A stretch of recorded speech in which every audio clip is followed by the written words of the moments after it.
बिस्मिल्लाहिर्रहमानिर्रहीम। Welcome to YouTube channel. जो इस चैनल पर नए हैं वो काइंडली इसको सब्सक्राइब करें और बेल आइकॉन को प्रेस करें ताकि हमारी हर आने वाली नई वीडियो का नोटिफिकेशन सबसे पहले आपको मिले और आप उससे इस्तेफ़ादा हासिल करें।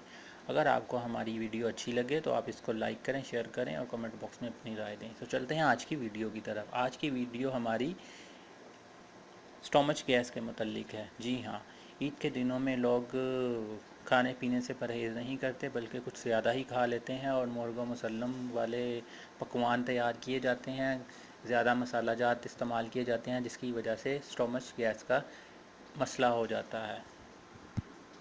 तो आज मैं आपको जो रेमेडी बताऊंगा उससे इसका सलूशन होगा। आप जितना मर्ज़ी गोश्त खाएं और बस ये वाली रेमेडी यूज़ कर लें तो आपको कोई भी प्रॉब्लम नहीं होगी। तो चलते हैं आज की वीडियो की तरफ।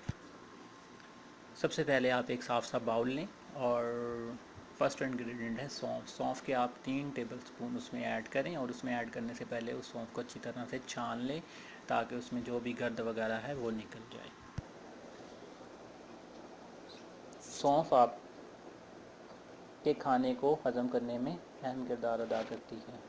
खाने के बाद जब आप सौंफ का इस्तेमाल करते हैं तो आपका खाना जल्दी हज़म हो जाता है और इसके अलावा ये जो खुराकी नाली होती है उसमें जो जलन वगैरह होती है उसको भी दूर करने में अहम किरदार अदा करती है। इसके बाद सेकंड इंग्रेडिएंट है अजवाइन। अजवाइन का भी आप बड़ा टेबलस्पून इसमें डालें। अजवाइन को भी थोड़ा सा आप साफ़ कर लें ताकि उसमें भी जो गर्द वगैरह है वो निकल जाए।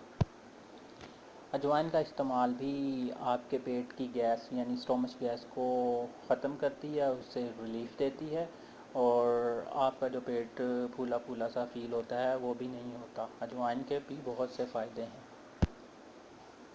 उसके बाद आप इन दोनों अज़ा को एक चम्मच की मदद से मिक्स करें और फिर आप इन्हें ग्राइंड कर लें। जब आप ग्राइंड कर लेंगे तो वो एक पाउडर की फॉर्म में आ जाएगा। ये देखें, ये इसका मिक्सचर रेडी है, ये पाउडर फॉर्म इसका रेडी है। अब इसको इस्तेमाल कैसे करना है। उसके बाद थर्ड इंग्रेडिएंट है काला नमक। काला नमक आपको किसी भी पंसार या हकीम की दुकान से इजीली मिल जाएगा, बल्कि जनरल स्टोर से भी मिल जाएगा। कोशिश करें कि आप काले नमक की जो डली है वो लें और आप उसको उससे ग्राइंड करें। उसके बाद आपने जो सौंफ और अजवाइन का पाउडर तैयार किया है उसमें आप आधा चम्मच इस काले नमक का पाउडर भी ऐड कर दें।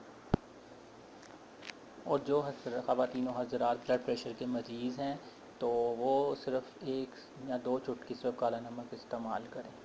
और जो जिन्हें ब्लड प्रेशर का इशू नहीं है वो आधा चम्मच काला नमक ऐड करें। उसके बाद इन तीनों अज़ा को आपस में मिक्स करें और एक एयर टाइट जार में आप इसको डाल दें। आपने इसको इस्तेमाल कैसे करना है। आपने सुबह शाम खाने के बाद एक चुटकी इसको इस्तेमाल करना है। आप चाहे तो एक चुटकी ऐसे ही खा लें चूरन की शक्ल में, और अगर आप इस तरह नहीं खा सकते तो इसे आप पानी के साथ इस्तेमाल करें। आप एक हफ़्ता इसको यूज़ करें, आपकी गैस स्टोमच गैस जो है वो उससे आपको रिलीफ़ मिलेगा और आपको ऐसे लगेगा कि और आपका जो खाना हज़म नहीं होता वो भी जल्दी से हज़म होगा। और जब आप को लगे कि आपका स्टोमच गैस का मसला हल हो गया तो आप इसको छोड़ सकते हैं। उसके बाद जब कभी आपको प्रॉब्लम फ़ील हो तो आप इसको इस्तेमाल कर सकते हैं। तो कमेंट बॉक्स में अपनी राय दें कि आपको ये रेमेडी कैसी लगी।